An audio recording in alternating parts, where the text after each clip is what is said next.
নমস্কার বন্ধুরা, তোমরা সবাই কেমন আছো? আশা করি সবাই খুব ভালো আছো, আর আমিও ভালো আছি। তো আমার পরিবারে তোমাদের সবাইকে স্বাগত।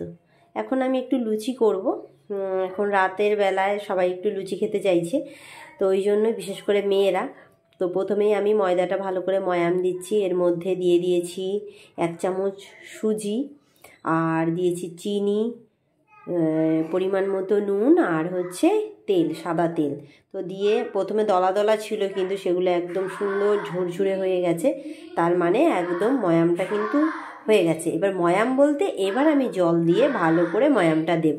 তো প্রথমে একদম সুন্দরভাবে আমি এটাকে মিক্সড করে নিলাম।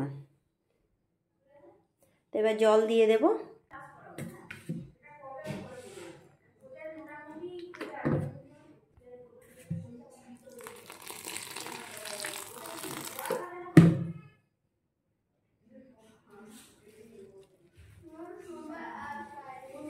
তো অল্প অল্প করেই আমি জলটা দিচ্ছি। গামলাটা একটু ছোট হয়ে গেছে, আমাদের বড় গামলাগুলো না সব উপরে তোলা রয়েছে, ওই জন্য ওই ছোট ছোট গামলায় কাজ করি, আর বড় নামানো হয় না। আর একটু জল দিতে হবে। তো লুচির ময়ামটা কিন্তু একদম ভালোভাবে আমি করে নিয়েছি। এবার আমি গোল গোল পাকাবো, পাকিয়ে তারপর রেখে দেব। আর অনেকটা আগেই মাখা হয়ে গেছে, মানে মোটামুটি 1 ঘন্টা আগে আমি মেখে টেকে ঢেকে রেখেছিলাম। আর এখন একটু উল্টি উল্টি পাকিয়ে নিচ্ছি। লেচিগুলো করা থাকলে ঝটপট করে ভেজে দিয়ে দেওয়া যাবে। আর হচ্ছে এই মুখরোচক যে লুচিটা করতে কি কি লাগে সেটা তো ওই যে তোমাদেরকে হালকা করে দেখিয়ে দিলাম বলতে বললাম যে, তো এই লুচিটা একদিন আমার হাতে একজন খেয়ে বলেছিল যে বেশ খাস্তা খাস্তা লুচি, তুমি কিভাবে করেছো? তখন আমি বললাম ঠিক আছে, রেসিপিটা নিশ্চয়ই তোমাকে শেয়ার করব। আর লুচিগুলো কিন্তু বেশ ফুলছে। তো হচ্ছে খাস্তা লুচি খেতে গেলে এই একটু সুজি দিয়ে দিলে সেটা কিন্তু ভালো লাগবে। আর যদি তোমরা মনে করো সফট সফট নরম নরম লুচি খাবে, তাহলে আর সেদিন সুজি দেবে না, সুজির বদলে দিয়ে দেবে হচ্ছে একটু টক দই। তো তাহলে সেই নরম সফট ব্যাপারটা আসবে। তবে আমার বরাবরই লুচি একটু খাস্তা খাস্তা খেতে খুব ভালো লাগে, একটু পোড়া পোড়া খাস্তা খাস্তা। তো এখন হচ্ছে এক এক করে আমি সব লুচিগুলো করে নেব। আর হচ্ছে তোমাদের দাদাভাই ও ও হচ্ছে ভাজছে, জানো তো।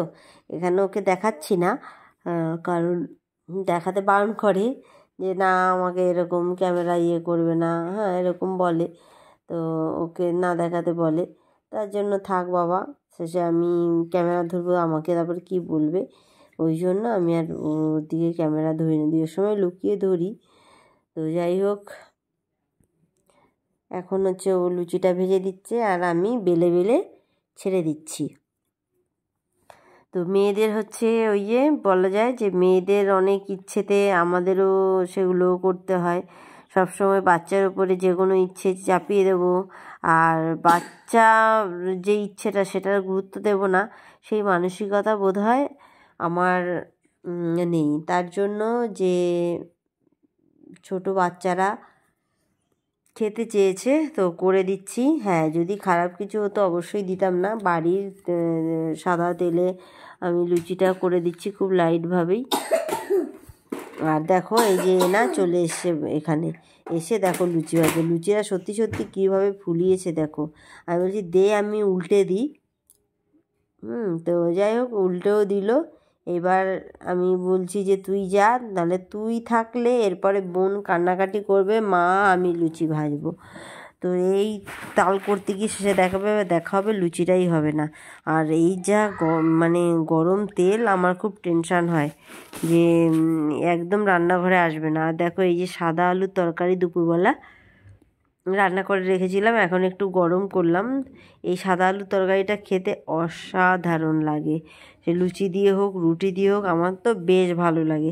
আর যদি তোমরা মনে করো একটু পোস্ত ফোড়ন দেবে, তো গোটা পোস্ত ফোড়ন দিয়ে সেই সাদা আলুর তরকারিটা কিন্তু খেতে একটু অন্যরকম টেস্ট, আমার তো খুব লাগে, ব্যাপক লাগে। একটু কাঁচা লঙ্কা দিয়ে দেবো, পোস্ত ফোড়ন দেবো, দিয়েই আলুটা দিয়ে দেবো।